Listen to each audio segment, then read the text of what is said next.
Bruce Lee ने अपने जीवन में काफ़ी स्ट्रगल किए थे।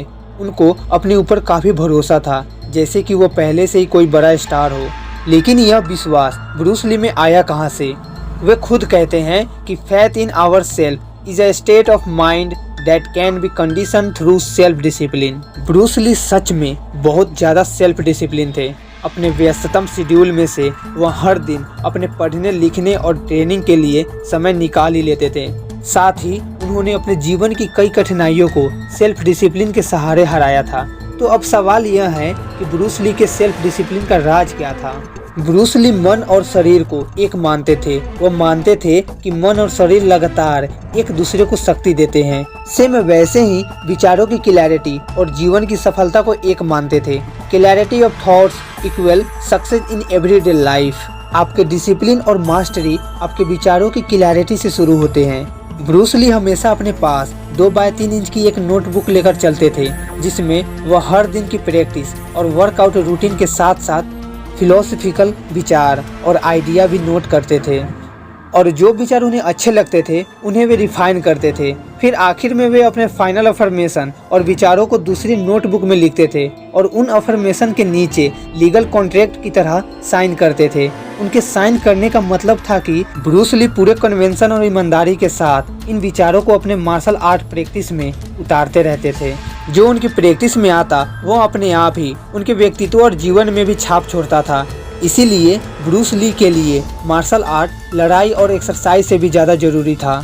वे इस विचार और अफर्मेशन को हमेशा अपने साथ रखते थे और बार बार इनके बारे में सोचते और लिखते रहते थे। ये अफर्मेशन उनकी सेल्फ डिसिप्लिन और सेल्फ मास्टरी का आधार बन गया था। सबसे पहले अफर्मेशन को ब्रूस ली टाइटल देते हैं विल पावर।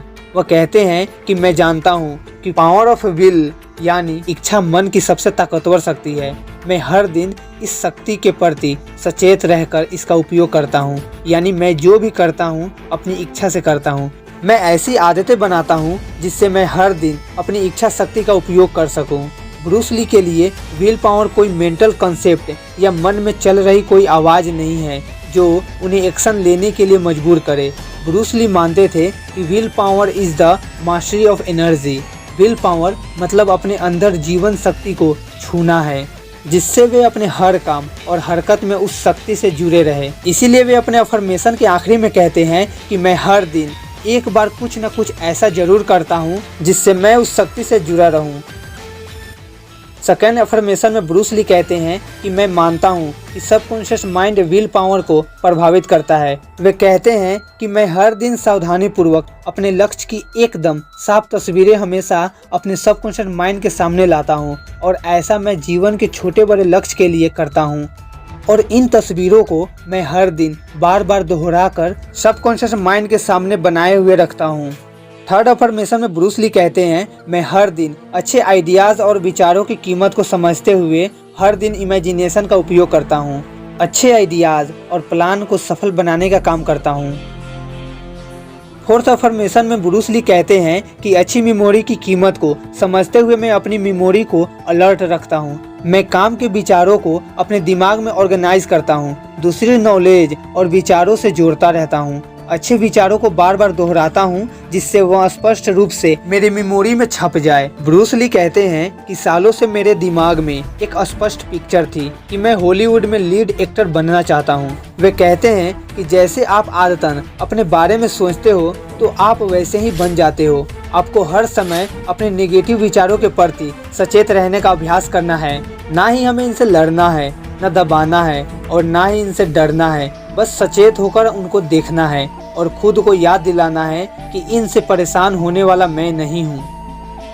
लास्ट अफर्मेशन में ब्रूस ली कहते हैं कि मैं जानता हूँ कि मेरे अंदर दोनों इमोशंस है।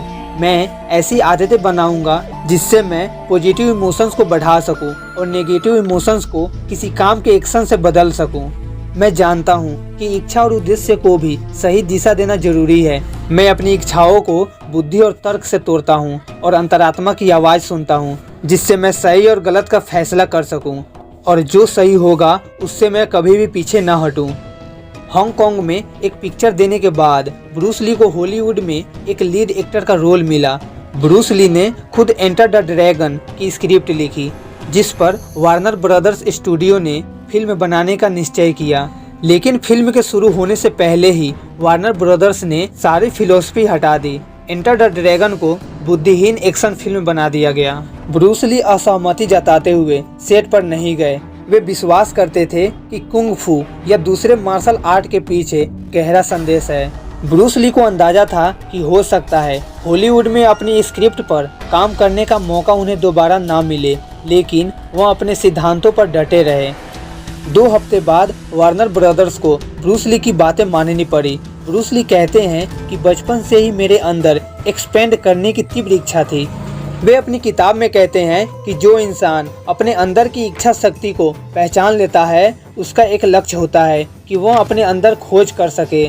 दोस्तों, आप अपने अंदर सेल्फ डिसिप्लिन जगाने के लिए इस अफर्मेशन का प्रयोग कर सकते हैं या इनसे प्रेरणा लेकर आप अफर्मेशन खुद बना सकते हो।